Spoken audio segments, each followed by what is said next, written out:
And did they not understand the blowback by creating these sanctions, by sanctioning countries around the world, and then voting to confiscate the Russian forex reserves and give it to their foe? Do they not understand that by weaponizing the dollar, the blowback that all of these countries will unite under, or by signing an executive order to go green and making it front and center in policy, do they not understand that the linchpin of the dollar hegemony is the petrodollar? Have no fear, because Lil Brainerd is here. We know interest rates went to the moon and everything collapsed, but just sign on the dotted line, take the CBDC.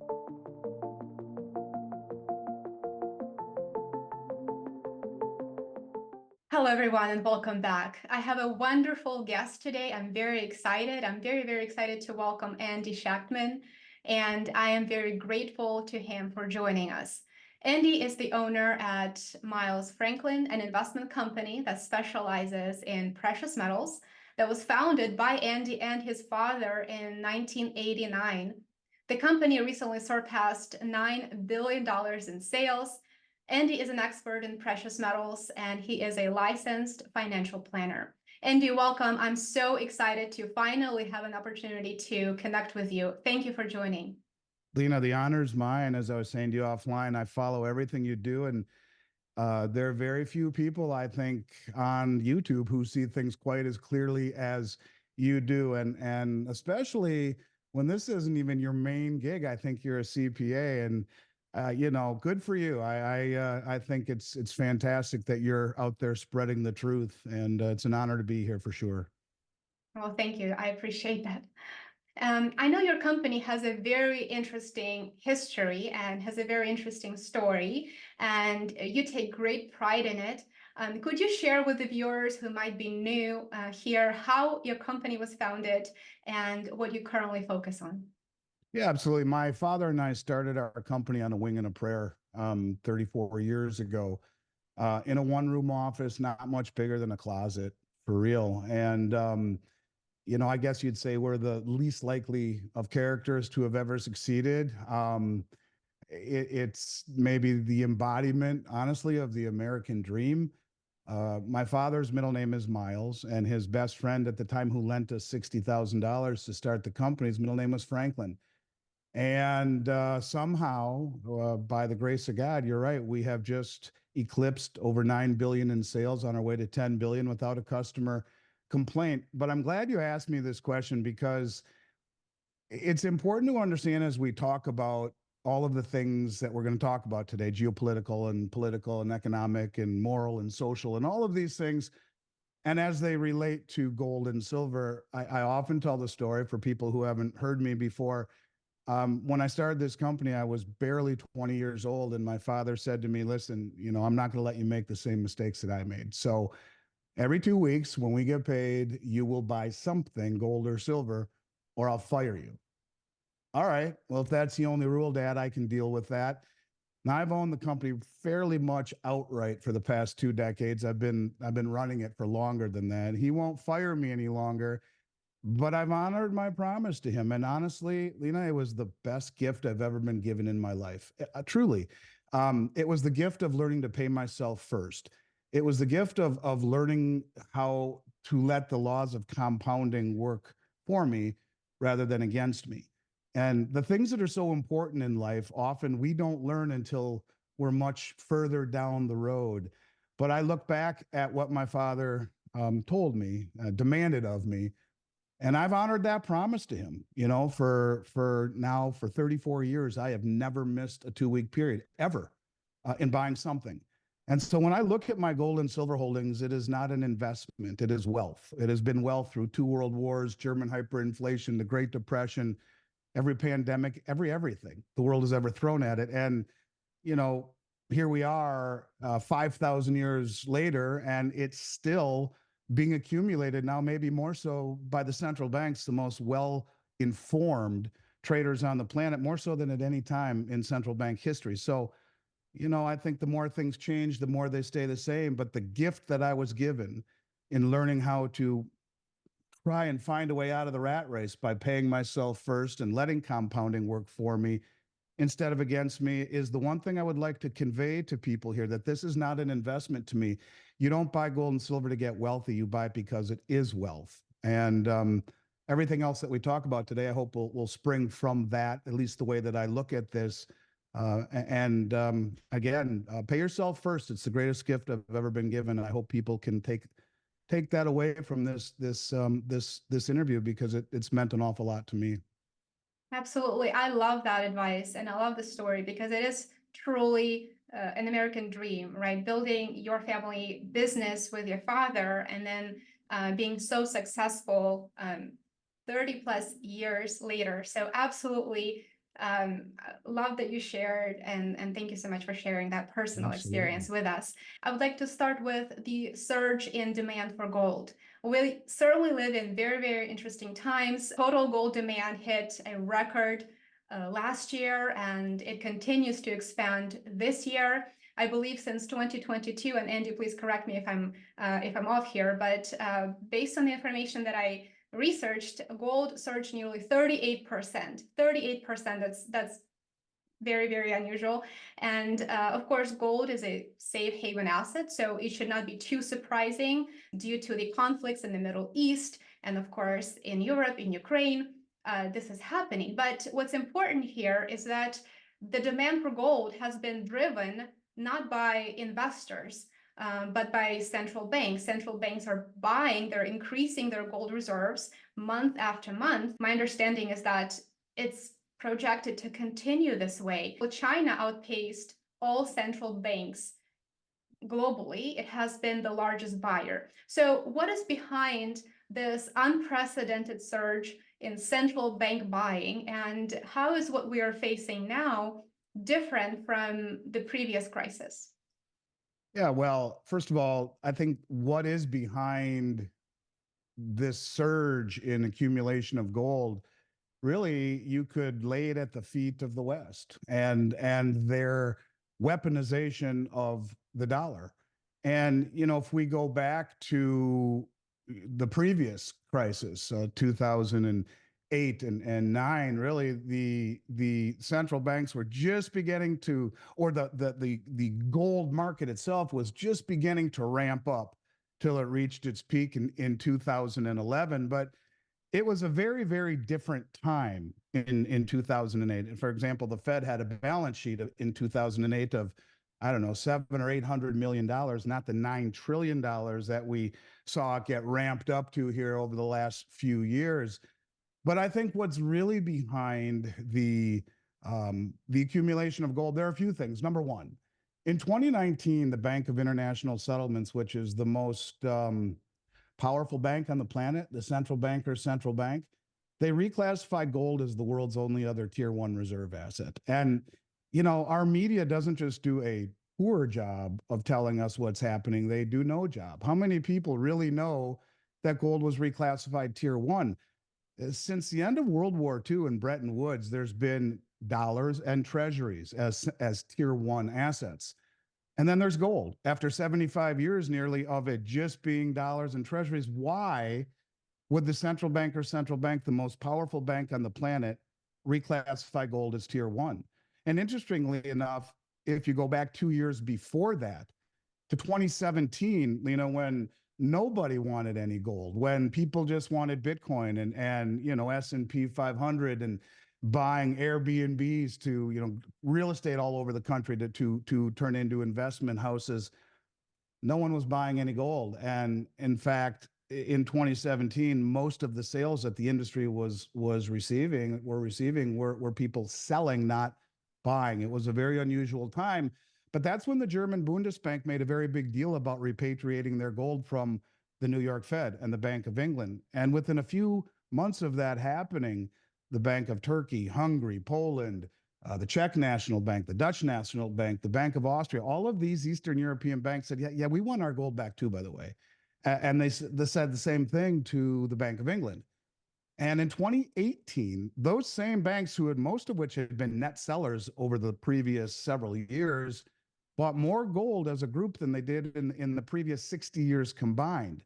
In 2019, those numbers were almost up 100% by those same players. And then Lo and behold, it must have just been a coincidence. The BIS said, oh, by the way, gold is now a tier 1 asset. Makes you wonder, were they told, get your house in order, repatriate your gold and start buying it? Here we go. And this has been a trend ever since that is accelerating. And yeah, as you were saying, 2022 was a huge year, and 2023 was as well. In fact, over the last 2.5 years, the central banks have bought more gold than at any time in history. And when you have a central bank like the United States Federal Reserve, who and the U.S. government, who find it appropriate to weaponize the dollar as the world reserve currency, it creates very, very, very big problems. And big problems in the respect that much of the world views us as being hypocritical. Where, for example, we can give $200 billion to the Ukraine, but Janet Yellen just does an interview with CNBC and saying, we have now warned China, we have put them on notice that if they give any money whatsoever, even though they're charter members of BRICS and allies, if they give any money to Russia to aid in their war efforts with the Ukraine, we will not only sanction their companies and their banks, but also Beijing itself. Where Janet Yellen is so stupid, or maybe it's just too stupid to be stupid, maybe it's planned, where she goes into Brazil, the B in BRICS, just about 3 weeks ago, and says, it's not enough to sanction Russian Forex reserves. We need to confiscate them and give them to the Ukraine. So when you look at U.S. treasuries, which not only since 2000 haven't really done a whole lot because of the suppressed interest rates and then the jack up of interest rates, actually the treasury market hasn't been so great recently. But when you look at the performance since 2000, gold has outpaced it tremendously. But what gold offers, and I think this is really to the heart of your question, what is driving the demand for gold, is that gold is an asset that is not simultaneously someone else's liability.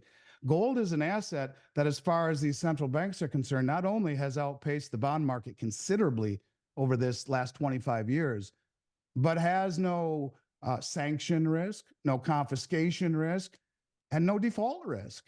And so what I really do believe, and I find to be one of the biggest contrarian indicators of my career, to your point, if you look at the ETF participation of the West, it's falling at a 45-degree angle. Much of the public has been selling into this rally when the Chinese public has been buying so voraciously that they continue to get trigger stops on their ETFs where they have to halt trading because the demand is so outrageous. Coupled with, as you mentioned, the Chinese buying for 17 straight months in a row. They're the largest accumulator, the largest producer. They don't sell hardly an ounce. And you add into it the rest of the BRICS countries who I believe are finding safety in numbers and de-dollarizing because of the weaponization of the dollar. And instead of putting excess reserves into U.S. treasuries, I believe that gold is replacing the treasury bond in a very meaningful way. And I think that really is what is supporting the price of gold. All of this would nary hardly any U.S. participation in the respect that the common belief is that 0.5% participation for the U.S. public, from Joe and Jane Sixpack to the Harvard Endowment Fund, it's next to nothing. So it's very impressive, to your point, that we see gold doing what it is doing with virtually no U.S. participation. And when that happens, it'll be interesting to see what happens to the real potential of gold when it gets some substantial Western investment behind it, rather than just the world central banks. Absolutely. So we're effectively witnessing central banks showing that they don't trust the global financial system. And of course, we can talk about recent sanctions and the seizure of sovereign assets of a foreign country a bit later. But so it's clear that central banks don't trust the global financial system, and they're actively de-dollarizing. They're selling US treasuries, and they increase gold holdings, just as you pointed out. So effectively, we see them replace their US dollar denominated holdings with gold, something tangible, something that they can access at any point in time, sell if they need to, or store for future, right? So the value of the United States dollar, which is, as a rule, it trades inversely to gold, it has been declining. So is this the beginning of the end for the dollar? Are we actually witnessing the US dollar starting to lose its global dominance? I would argue it's already lost its hegemony. And the interesting thing about this too, Lena, gold's been rising in the face of a rising dollar and positive real interest rates, positive real return, if you believe the CP lie. I mean, really, you should, the Bureau of Labor Statistics, we should take the L out of it. It should be the BS, because we know that the CPI omits many of the things that are actually inflating. But if we take it for what it's worth, a strong dollar and a positive real return would be kryptonite to gold, yet we find it continuing to move forward. And in terms of, is this the end of the dollar's supremacy? I would argue, like I said, its hegemony is gone, because, I guess we have to make a definition. What makes the dollar the world reserve currency? Now, it used to be backed by gold after World War II, but as we all remember our history lesson, all the gold was getting bled out of the treasury when de Gaulle from France called our bluff and said, look, there's more dollars being created than there are gold bars backing it. So he sent warships over to New York Harbor filled with dollars and said, please give us the gold. And we did. And that's when Nixon closed the gold window. But it was 3 years later in 73, well, 2.5 years later in 73, when we dispatched Henry Kissinger to Saudi Arabia to strike a deal with the Saudis, and he did. And the deal was, we'll protect you, and no one will ever mess with you again. We'll provide munitions and training and support. Before that, you and OPEC, by extension, will value oil in dollars. It has been the petrodollar, we will call Bretton Woods 2, loosely, where it was our protection of the Saudi kingdom, and by extension, OPEC, that has given us the synthetic demand, the hegemony, the supremacy. And when you weaponize the dollar, and when you realize the lead economic advisor to the United States government, a man named Jared Bernstein, his entire thesis is to lose the reserve status. He's written reports on it called Dethrone King Dollar. He's been interviewed in the Washington Post when Trump slapped tariffs on China. Great, he says, we'll lose the reserve status, maybe. His whole thesis is that it's a privilege we can no longer afford. So, could it be that they actually have thought this through, in the respect that the first thing they did, in essence, after stopping the Keystone Pipeline, was to sign an executive order to go green? Now, look, I got 3 kids. I mean, I want my kids to grow up with clean water and clean air and in a great environment and ecology. But to do this to Saudi Arabia in that perspective, to tell them, hey, listen, thanks for the memories, you guys, but we're going green. It's the protection of the Saudi kingdom and our relationship to the petrodollar that gives us the hegemony. So could it be that they're actually thinking to themselves, hey, let's go green and then weaponize the dollar, and we'll see how well that goes? My point to you is that the rest of the world, at least the Southern Hemisphere, is looking at this country as hypocritical. And they're looking at this country as one that is moving away from the petrodollar. And indeed, we have been seeing, for the last year plus, all of these countries in the BRICS who, a lot of people were bummed that they didn't come out with a common settlement currency in August. I'm not, and they may not do it in October. They probably will, but maybe not.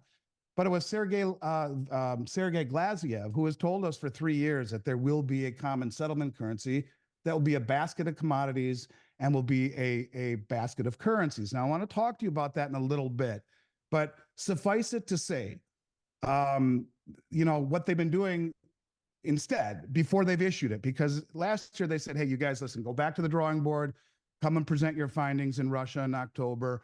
And in the meantime, let's all trade in local currencies. Here's where the hegemony has been shattered. You're seeing this everywhere. Brazil buying corn or selling corn and soybeans to China for yuan, which is immediately convertible into gold on the Shanghai Gold Exchange. What is gold again?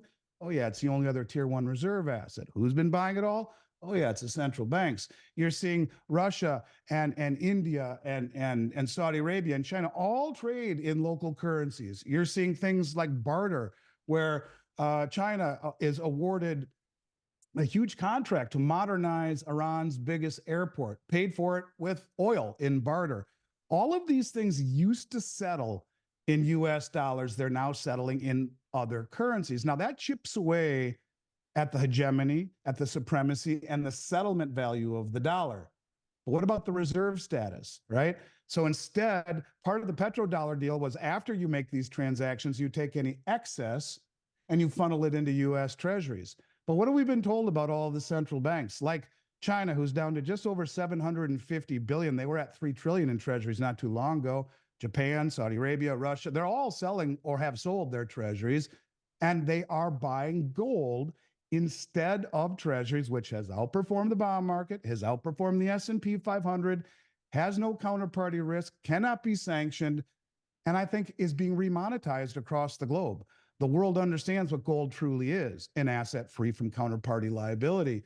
So yes, I do believe that the supremacy is on the way out. It is not something that will happen immediately until it does. That's why I'm a fan of the phrase logarithmic decay. Little by little by little by little by little by little, then bang all at once. Now, we're not at the bang yet. But if anyone knows that it's happening little by little by little, it's you, because I watch your stuff and you talk about all of the de-dollarization and all the relationships that are being made and the payments that are being made outside the dollar and the accumulation of commodities and all of these things that used to benefit the dollar are now actually hurting it as they are settling in other forms. So yes, it is happening little by little. And that all at once will catch almost everyone by surprise, because most people look at the little by little, and if they are even remotely aware, you know, they blow it off because it takes too long and it's not instant gratification, but they will be blown away by how fast it happens when it's like that. And the announcement by OPEC would be, you know, listen, you guys, all of our OPEC brothers and sisters are on the Belt Road, every one of them. Most of us have already applied to the BRICS. Like, you know, you got Iran and Russia, part of the BRICS, the OPEC plus, you got Saudi Arabia, United Arab Emirates, on and on and on.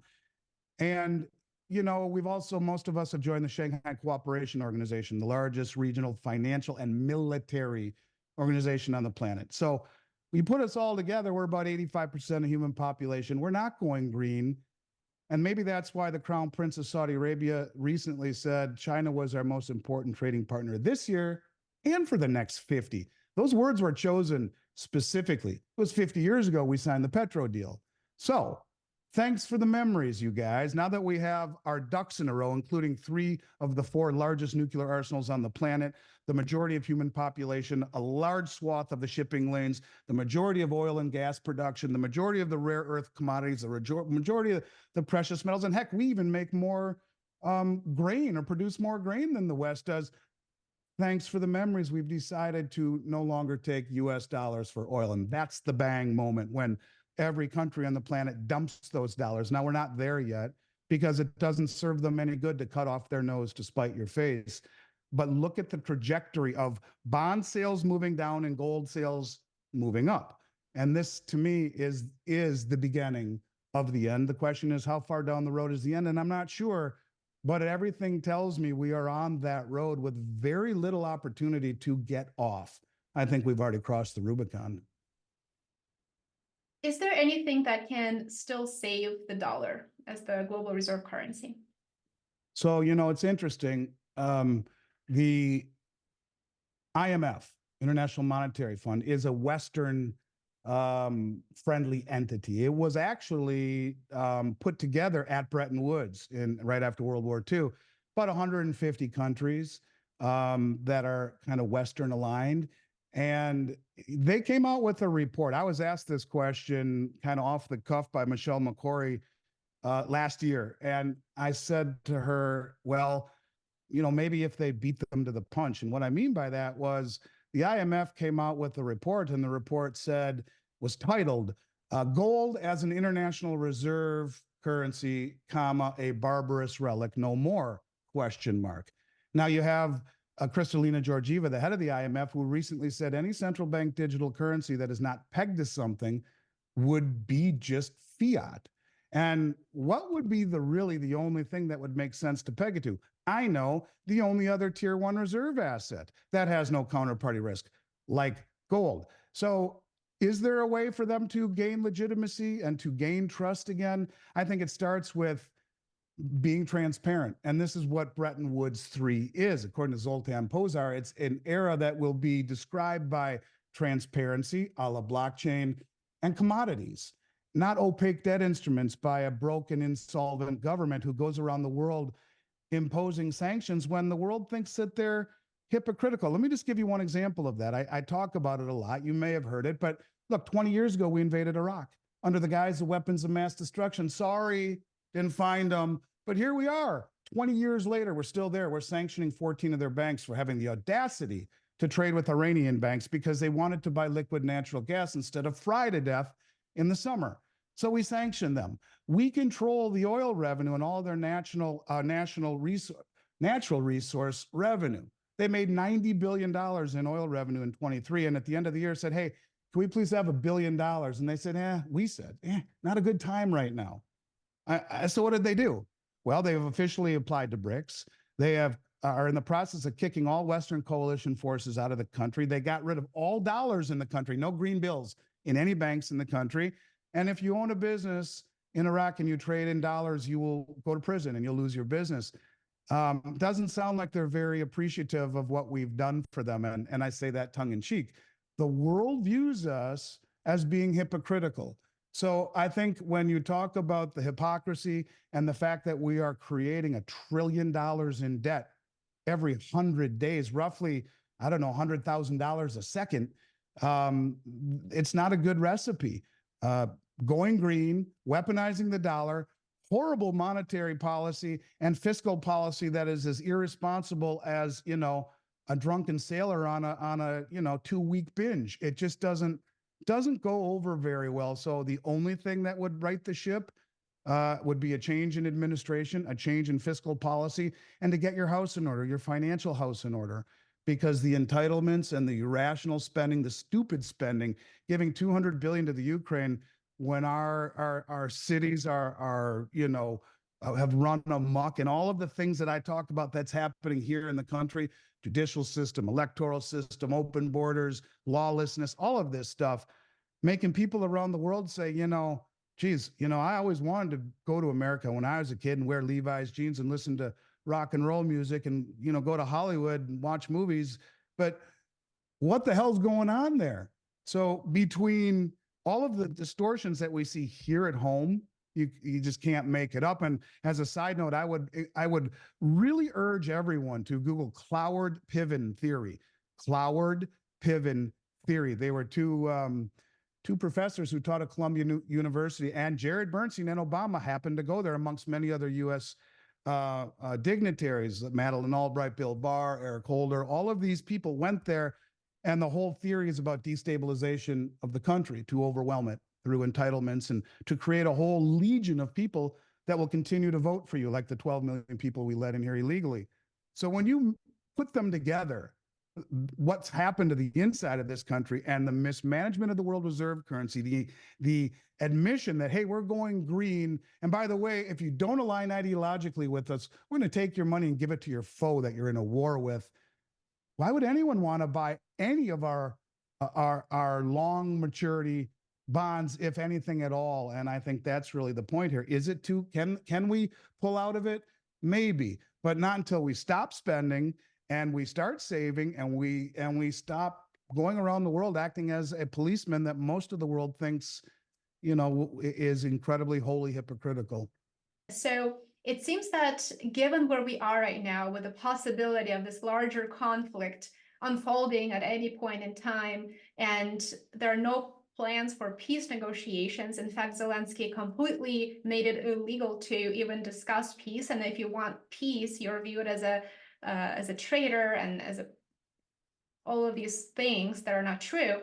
So in theory, gold prices should be higher, fueled by this demand. So one of the questions that I see quite frequently is, are gold prices suppressed? Are they being manipulated? 100%. I mean, they have been for years. Go all the way back to the London gold pool. Go and research the $920 million fine that JP Morgan paid for manipulating the metals market. Their head trader, Michael Nowak, who I've met before, is in prison for manipulating the metals market. Take a look at a week ago, Thursday. Let me see if I can find the numbers here. I think I can real quick. A week ago, Thursday or Friday, we had a drive-by shooting, if you will. At least it seemed that way to me. I think it will be right here. Bear with me one second. A drive-by shooting in the price of metals, and where a tremendous amount was dumped all at once. And I think I can find it, the exact amount. Just give me one second, I think. And if not, I'll paraphrase it. Here it is. At 3 p.m. A week ago, Thursday, there was a $1.6 billion sale of gold futures in about 3 minutes, which temporarily knocked down the spot price. Now, here's the deal. Any trader who would do that would be shot and fired, and probably in that order. In order to maximize what you're selling, you don't dump it all onto the market right at the close when it's the most thinly traded part of the market. You know, in the market in between, right as New York is closing before it moves over to Asia, and that drives the price down. And when you talk about manipulation of the gold and silver market, yeah, it used to be managed for the term Gibson's paradox, the inverse relationship between real interest rates and the price of gold. But I want to read something to you that really underscores this. And the answer is yes, 1000%. And I must have talked about it a million times over the past, 4 or 5 years on podcasts. There's so much. We could spend 2 full episodes talking about manipulation. But more important than what I say, Lena, is what the rest of the world understands. I want to read something to you, 2 or 3 things. It won't take long, but it will answer your question in a very, very, very, very big way. The first thing that I want to read to you is a quote from the chairman of the Shanghai Gold Exchange in 2014, almost exactly 10 years ago. And he says the Shanghai Gold Exchange will change the current gold market with its consumed in the East, but priced in the West arrangement. And when China has the right to speak in the international gold market, the true price of gold will be revealed. Now, here's where you'll understand what I'm getting at. And people who have asked you, is the gold market really suppressed or manipulated? Well, listen to this. There's a Russian finance minister, and his name is Yuri Ushakov, and he was interviewed in the Russian news agency TASS. I go there a lot. They have good stories that really often I'll find before, you'll find this information a few days before it's even up in Zero Hedge. So anyways, what he was talking about is what I've talked about for the last 3+ years, largely because of what Sergei Glaziev has said. He said that he was talking about the common currency that the BRICS are working on. He says, yeah, the idea of the currencies, there'll be 2 baskets. We've known that. One basket will be currencies of all of the countries involved. We knew that. And the other will be commodities. Now, again, tier 1 asset and gold, it's probably going to be the main commodity. All of these countries, these BRICS nations, they're the ones buying it, probably going to be the main commodity. We've known that. None of this is new. He went on to also say that it will be a digital currency. Now, we've known that, so that they can sidestep SWIFT. It will be like the Project M-Bridge, which I've heard you talk about. We just recently saw the first ever cross-border gold transaction using digital yuan on the M-Bridge, sidestepping SWIFT. All of this is nothing new. We've known all of that. Here's where it gets interesting. He says, the second part is price. For the moment, now he says, for the moment, price is determined by Western speculation. We produce these commodities, we consume them, but we do not have our own price mechanism, which will balance supply and demand. It's impossible to make any strategic planning for economic development if you do not control prices of basic commodities. Here it is right here. Price formation with this new currency should get rid of the Western exchanges of commodities. In other words, they know what we are doing. They understand that we have been suppressing the price of gold for a very long time because it is the canary in the mine shaft. It is inversely correlated to interest rates. So if you have very, very low interest rates, like we did for 15 years, manipulated to 0, then the price of gold should go parabolic, as it pays no coupon, no dividend, no yield, right? And that's what's so interesting about the fact that you have 6-month treasuries earning 5.5%, yet gold keeps going higher, and the dollar at the top end of its range, and gold keeps going higher because they don't care about any of that. They just want the gold. And it goes further than that.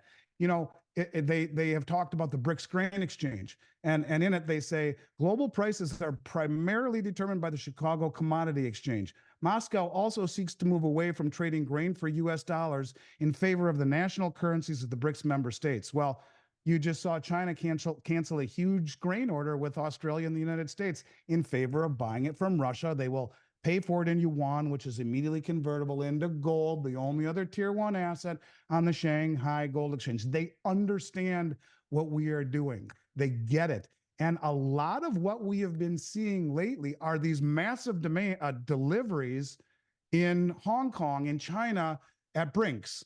And it's interesting. And almost all of the BRICS deliveries, huge amounts of them, are exchanged for physical delivery.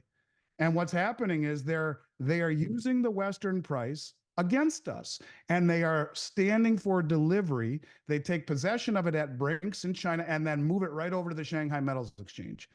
And what we are witnessing, in my opinion, is the fact that they realize if you can't beat them, join them. And that's what they're doing. They're beating us at our own game by using the suppression of all of the world's commodities against us. They're the ones accumulating them.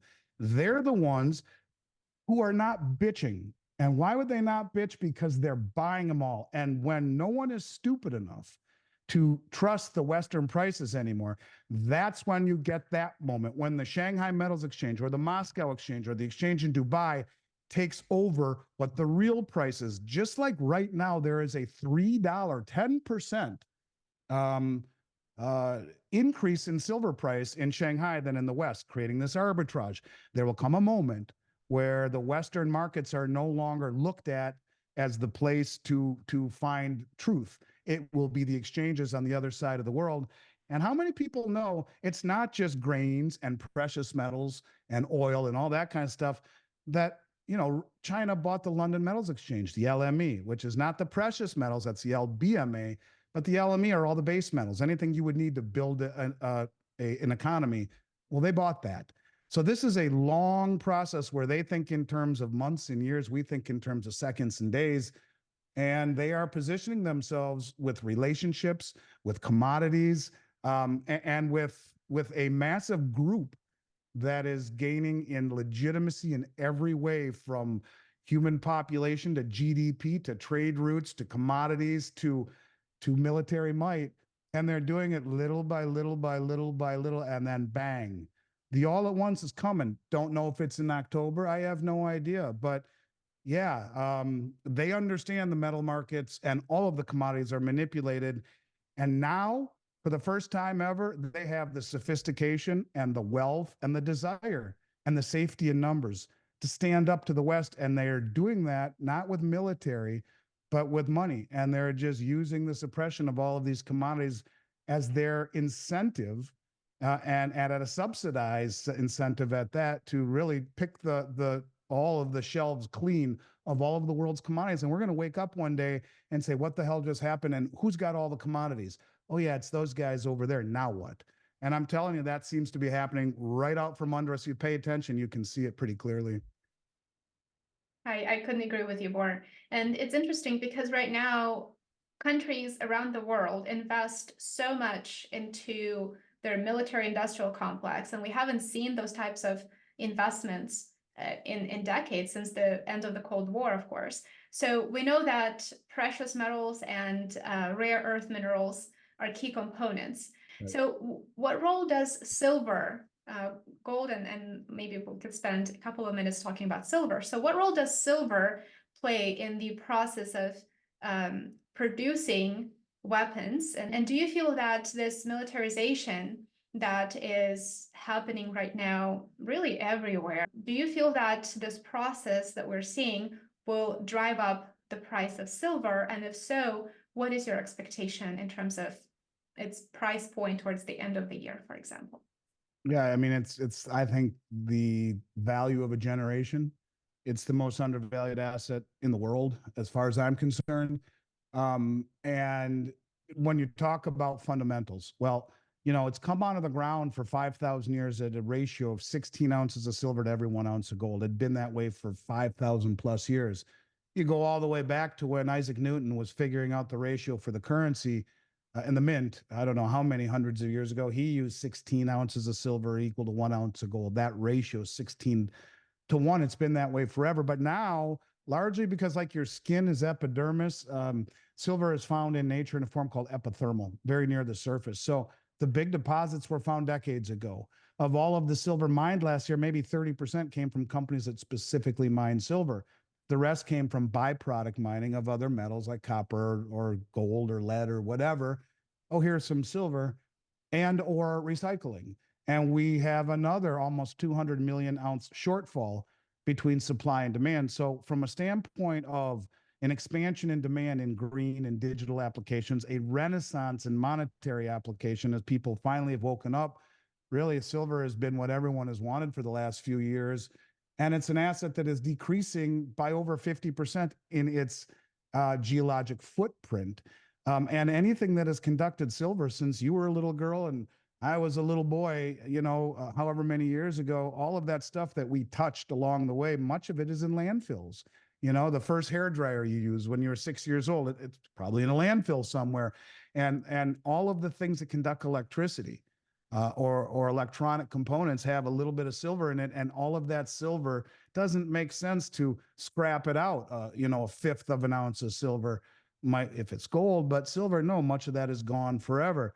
So from a standpoint of its footprint geologically, its supply demand fundamentals, its historic relationship, price or geologic, it's an anomaly right now where it is at 85 to 1 roughly when it's coming out of the ground at 7 to 1. But you mentioned the military industrial complex, and it's a big deal. In fact, I have been talking with a gentleman who kind of opened my eyes to this. Now, I want to give a shout out to John Little of the Pickaxe. He's done a really amazing job and shown some amazing, really amazing research where he talks about the numbers, where he talks about, articles that were written in newspapers in the 40s that talk about silver and its need in the military industrial complex. And along the way, that all went silent. Now, I've said for a very long time that there's 500 ounces in the tip of a Tomahawk cruise missile. And when I was speaking in Vancouver 2 years ago, a man came up to me and he handed me this cup recently. When I saw him last year, he works for the Department of Defense as a consultant. He said, yeah, I developed the Patriot missile. And you're right, there's silver in it. Don't know how much. I think you might have overstated it a little bit. I'll let you know. He said that to me 2 years ago. Okay. And I ran into him here in Vancouver just a few months ago at the Vancouver Resource Investment Conference, which is one of the only two that I go to. And it's a good one. I suggest people check it out. Jay Martin, great guy, great conference. Anyways, I gave my presentation and he came up to me and he said, hey, you were right. And he showed me all these pictures of the Patriot missile program and how they were launching it and testing it underwater. He said, we have problems with it going vertical. They used to come out of a torpedo tube and it didn't know where it was and all sorts of stuff. And he said, by the way, you're right. There's between 14 and 15 kilograms of silver in the tip of every Tomahawk cruise missile. Now that's just one form of sophisticated missile, cruise missile. There's a gazillion of them, and even more sophisticated aerospace and munitions that are being made every day. Now, when you realize that that isn't included, those numbers, there is no mention of the military applications in the Silver Institute's numbers that show almost 400 million ounce shortfall over the last 2 years. Well, where the hell did it go? Why do we not talk about it? Well, I wonder, and you ask yourself, why would a company like Bank of America be naked short 1 billion ounces of silver in the OTC market, the over-the-counter? And why did JP Morgan pay a $920 million fine for manipulating largely the silver market, their head trader put in prison, and yet they're still allowed to be the custodian of the world's largest silver trust? So for all of the people who wonder if the market is manipulated, I task you to do the following. The most important interview I've ever seen in my career is from my good buddy, Chris Marcus. And he interviewed Bart Chilton, who is no longer with us. Chilton, Bart Chilton. Chris Marcus runs Arcadia Economics. Dear friend of mine, most important interview I've ever seen in the metals market. And Bart Chilton was the former head of the CFTC, the Commodity Future Trading Commission. And he admitted all of this stuff. He said, yeah, when Bear Stearns went bankrupt, they had a massive short position in silver. And we called Jamie Dimon into the office, me, Hank Paulson, and Ben Bernanke. And we said, Jamie, you need to take this short position for us. He says, okay, guys, I'll do that, but I will be in violation of position limits if I do so. Okay, Jamie, you got a certain amount of time to get your act in order, clear up these shorts that you have and get it in line with position limits. He goes back to his superiors, Bart Chilton does, a few months later at the end of the grace period. And he said, you guys, not only has JP Morgan not gotten their short position in order, they've in fact increased it. They're in violation of our agreement and antitrust law. They need to be prosecuted. And he says this to Chris, honest to God, he says, I was told to back down. It was a political decision.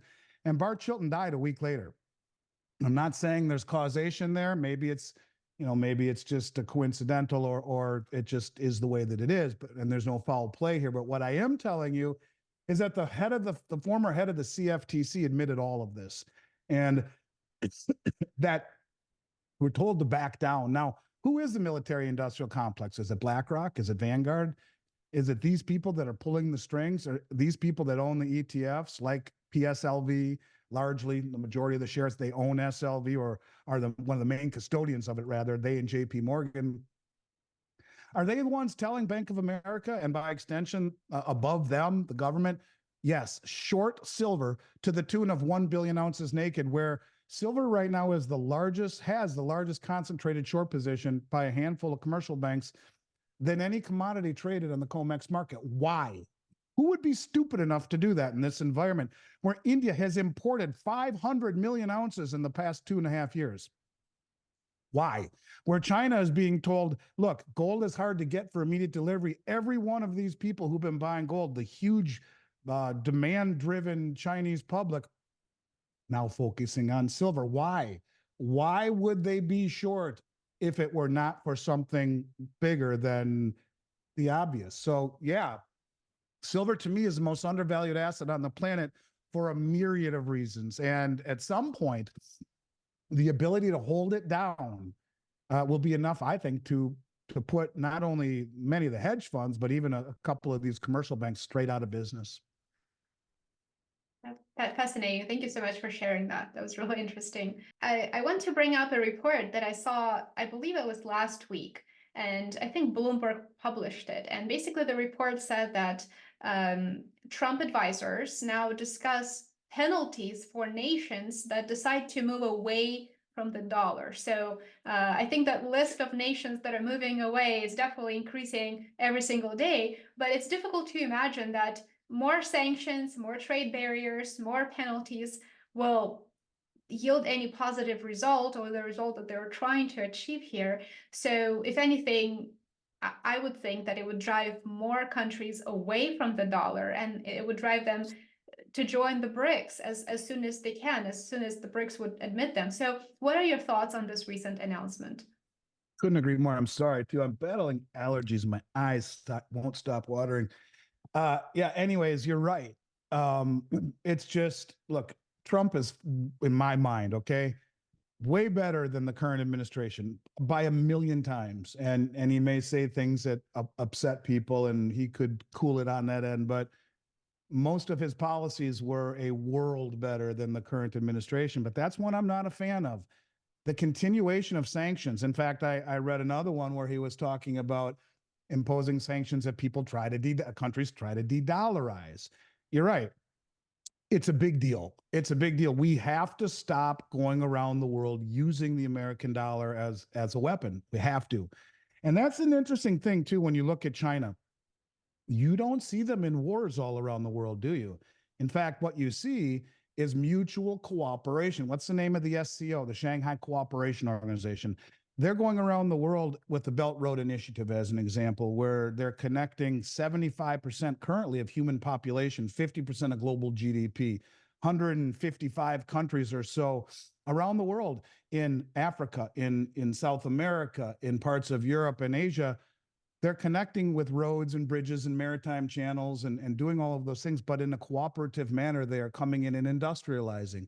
They go into South America and Africa, and they build, rare earth metal mines or gold and silver mines or oil refineries. They build bridges and roads and railways to bring these commodities in a cooperative manner to the market, to industrialize these countries, to give them the ability in a cooperative manner rather than a coercive manner to enrich themselves, their country, to find a middle class, to do these things.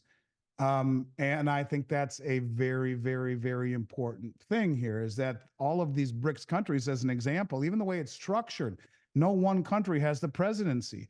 It was South Africa last year. It's Russia this year. All of these countries are there voluntarily. They are not beholden to anything or anyone. They're there voluntarily. It is a deal of cooperation, and that is a very, very, very big deal. And, I think, yeah, Trump's certainly better than what we have, but we have to get out of the way of going around the world and acting in a coercive manner. It is, I think, a very stale method. And I think the rest of the world is really, quite frankly, they're very tired of it.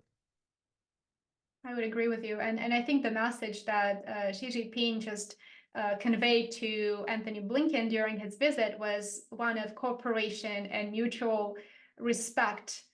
Let's not treat each other as rivals. Let's just be partners. Let's not try to contain each other, but help develop. And I think that was something that is just such a big difference between the messages that we hear leaders of the BRICS bloc countries and those who have not joined the bloc yet. The difference between those messages of partnership and let's figure things out, and then what Blinken's response was, or even Yellen's message was. It's just such a big difference between the two, and it's no wonder that countries are just. It seems that they're just really accelerating that move away from the dollar and away from the West, and being kind of subjected to changing their foreign policy to align with the West, to serve the West as opposed to their own. So I absolutely agree with everything you said. Let me just tie it all together for one moment, if I may. Now, am I crazy to say that this is too stupid to be stupid? Am I crazy to say that could this be planned? I mentioned the Cloward-Piven theory. Anthony Blinken went to Columbia University also, and where this was taught. Research it. You'll see for yourself. It'll blow your mind when you read what it truly is. But the world reserve currency cannot and must not do these kinds of things. And did they not understand the blowback by creating these sanctions, by sanctioning countries around the world, and then voting to confiscate the Russian Forex reserves and give it to their foe? Do they not understand that by weaponizing the dollar, the blowback that all of these countries will unite under, or by signing an executive order to go green and making it front and center in policy, do they not understand that the linchpin of the dollar hegemony is the petrodollar? Now, it's bad enough that the lead economic advisor, who also went to Columbia, Jared Bernstein, his whole thesis, dethrone King Dollar, is to lose the reserve status. And I often say to people, if things were just like they were when I was a kid growing up in Minnesota in the 70s, it was a great place. It was Mary Tyler Moore and Little House on the Prairie, and you didn't lock your doors and you never worried about anything. And then I left Minnesota because it became so crazy. What do I mean by that? Well, defunding the police, lawlessness in the cities, massive immigration. Well, we're seeing that everywhere. We're seeing open borders, 12 million people, lawlessness, questioning of the judicial system, questioning of the electoral system. These are the things that made this country great. Kind of the erasing, if you will, whitewashing of the nuclear family, the wokeness where, merit doesn't matter anymore. It's lifestyle that really is what we focus on. All of these things, and we're a country that's broke. We have, Medicare is between Medicare Part B and D, 100 plus trillion, 110 trillion unfunded. Social Security, 77 trillion underfunded. Government military pensions. So we're almost 200 trillion in the hole, with 5 trillion in assets, according to the latest balance sheet of the US government, the biggest being student debt of 1.6 trillion, which is the largest asset of this country. And when Biden says give away a few billion, it's a drop in the bucket and it's illegal. But the point of it is, why would they do this? My mentor, Richard Russell, Lena, always used to say, this was 15 years ago, and was a very smart man. He said the Fed has already passed the point of no return. They can inflate or die, meaning default. In every newsletter he would write, he would say inflate or die. Every day he wrote a newsletter. And, when you realize how big the numbers are, 1 trillion seconds ago was 31,688 years ago. How about find a villain? That's option number 3, in my mind, where you incentivize the linchpin of the dollar hegemony to move away from the dollars. That is the petrodollar. You weaponize the dollar and create a rallying cry and finding safety in numbers away from the coercive bullying United States, where if you don't line up with them, well, you're going to get your money taken and maybe even confiscated. And so, okay, fine. If it was just that, if it was, we just messed up our foreign policy that bad and the management of the dollar, the monetary policy, well, you get rid of the Fed or bring in a whole new deal and stop spending, get your house in order in terms of your fiscal policy. But I think the people look at this country and think, what the hell's happened to the United States? Open borders, lawlessness, elections, all of the things that Justice Department and all of these things that made this country great. I think people look around and say, what's happened to the country I love so much? And I wonder sometimes, are these actions that we have done too stupid to be stupid? Or could it be that option 3 is those sons of bitches did it to us, when just like that, they say we're not taking dollars for oil anymore, they being OPEC. Remember, all the OPEC countries are on the Belt Road Initiative. And when you talk about all of these countries joining together, 80+% of human population who is aligned in many ways, including in the way they look at energy and the way that they are very much turned off by the Western suppression, and for the first time have sophistication and wealth to push back. Could it be that we have incentivized them to dump dollars? Because how do you get people to take a central bank digital currency? No one who watches you is going to want to take it unless they're forced to. Because what happened over the last 20 years with interest rates at near zero and all the money thrown at the economy? Oh yeah, asset prices went parabolic. And what are they all inversely correlated to, including the banking system and the insurance companies that are loaded with treasuries? A spike in interest rates. So Powell has proven he's not going to be Paul Volcker and jack interest rates up to 30 or 20%. But what if all the countries who have had to stockpile dollars for 50 years to buy oil no longer have to? And they say, we're done taking dollars for oil. And there is a rush to shed them, which then creates hyperinflation here as they all come floating home across the ocean and hit the United States, the issuer. And that hyperinflation, the next byproduct of that is interest rates that not driven by the Fed, but by the market. You cannot have 25% inflation and 5% interest rates. Your currency dies. So interest rates spike. Well, let's see what Klaus Schwab said.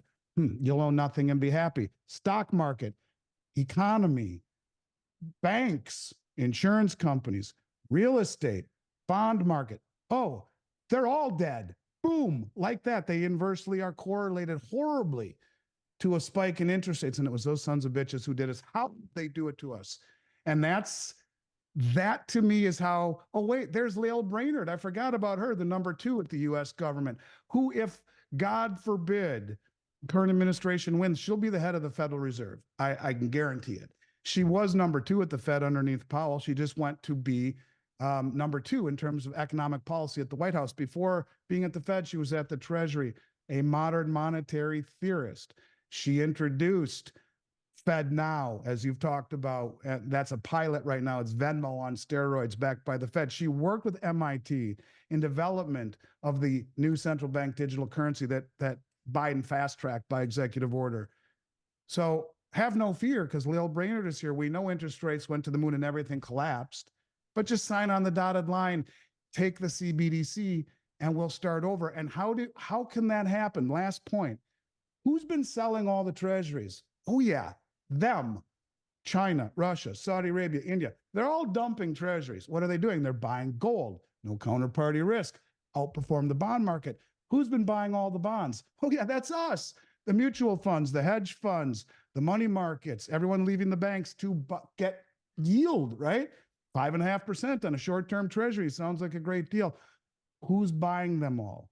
Us. Who's been buying the 10-year treasury? I guess if we're going to believe it's the Cayman Islands and Ireland and the United Kingdom, and there's nothing nefarious going on there, fine. Okay, it's the West.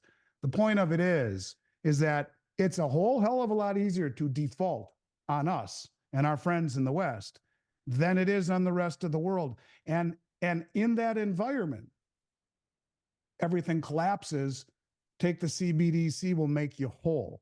And that, to me, you have to ask yourself, I mean, everything we've talked about is factually based up until this point. How is it that our politicians can be as stupid and naive as they are? How can they do this to this country? How can they let 12 million people in here illegally, where if 1% wants to create a problem, that's 120,000 people? How about 5%? That's 600,000. That's bigger than any military army we would ever send across the globe. So when you ask yourself these questions, how could we have done this?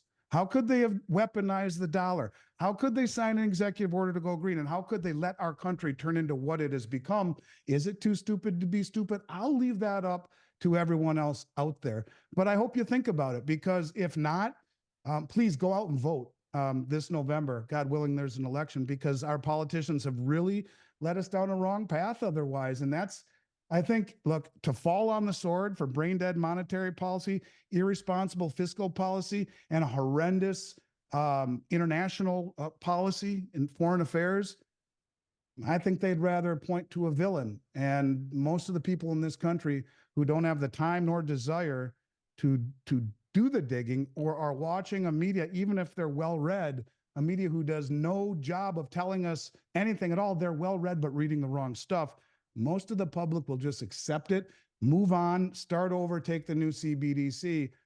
And I think it's important to give this a little bit of thought, because it's just crazy what's happening, Lena. And God bless you for having the courage to say what you've been saying for quite some time. And that's why I noticed you online, because there aren't a lot of us out here who are saying the things that we are saying. And, I'd rather admit that I'd like to be wrong, because I got 3 kids and I don't want them to grow up in a world that's really crummy. But I'll tell you something just doesn't smell right. And we continue to make these horrible decisions. And it just so happens that the lead economic advisor wants to get rid of the reserve currency. And then I ask you all, read the Cloward-Piven theory, Google it and read it. And you'll say to yourself, my God, this is what they're doing. I won't take the time to go over it right now. We'll take you 10 minutes to read it, all of you out there. Do yourselves a favor, read the Cloward-Piven theory and put it all together, what we've talked about. And you think for a moment, and maybe I'll come back on if I'm invited, and we can take viewer questions and feedback, because I hope I'm wrong, Lena. I really do. Just don't think I am. Andy, you're always invited. So I just want to to let you know. And so well said. And you just mentioned so many important things. And just as you said, maybe earlier in this conversation, it's what we're seeing now is little by little and then all at once. And once that happens, then people who are not paying attention now, they will be surprised. But to those who are trying to understand what's going on, who are trying to do their research and really, look at different sources and then compare and find that truth somewhere in the middle, they need to be preparing, and they need to be making sure that their finances are, in order as much as possible. So what would you recommend to people who are watching the show and who would like to do at least something to prepare? What would you recommend that they do? Well, first thing is pay yourself first. Do the best you can to mitigate your debt exposure, especially variable rate debt, because ultimately I see rates going much higher. And, do what you can. buy some gold and some silver. I guess I'll just simply say this. If you are not a contrarian right now, you're destined to be a victim. If you are fully invested in dollars, you're destined to go broke. And I say buy gold and silver not to get wealthy, but that it is wealth that has outlived everything the world's ever thrown at it. And at the same time, not only the wealthiest, but the most well-informed traders in the world continue to buy it hand over fist. So whether you buy it from me or anyone else, I think it's very important to buy it and look at it as wealth that you hope you never need to use. And if you have it, you're damn glad you had it if you need to use it. If not, you give it to your kids. Because in the year 3000, when my grandchildren or great-grandchildren or great-great-grandchildren are using the gold and silver that I passed down through my family, I know it will still be wealth long after the dollar bills in my wallet are hanging from a frame in the Smithsonian as an example of what used to be. And that's, you know, what the way that I would frame it. For people who have questions on anything we've talked about here, or would like to get our super competitive price list that we don't publish, but that people have to ask for, just send an email and say, I saw you on Lena's show. And that is info at milesfranklin.com.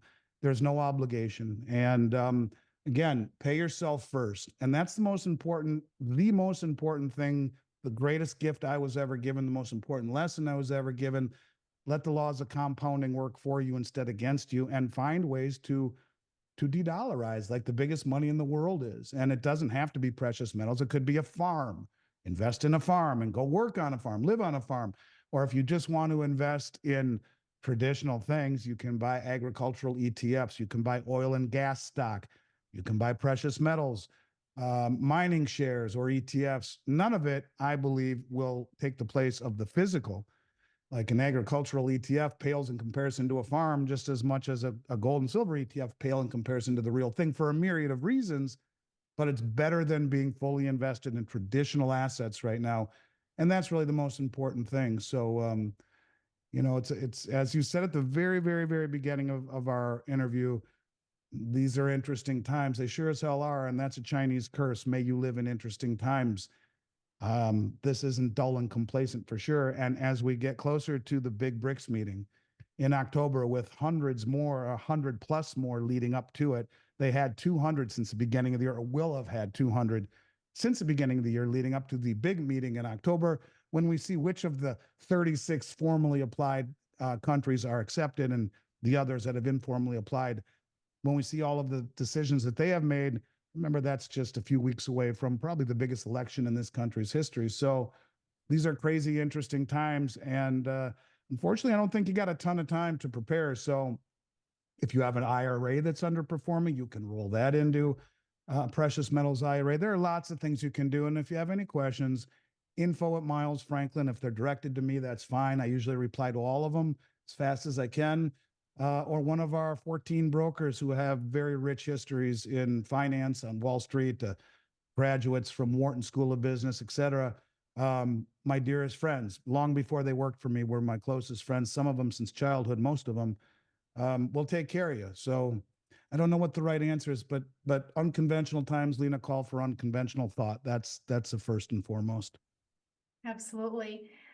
Our viewers will find Andy's contact information in the video description below. Please feel free to send Andy a message, and also follow him on X. Andy, thank you so much for this. This was a truly great conversation. I enjoyed it, and I know that our viewers did as well. I hope that you come back, because I have very many questions for you, and I know that my subscribers do as well. Thank you so much, Andy. Thank you for your time. You won't have to ask twice, Lena. I will for sure. And thank you. I hope you have a great rest of your day.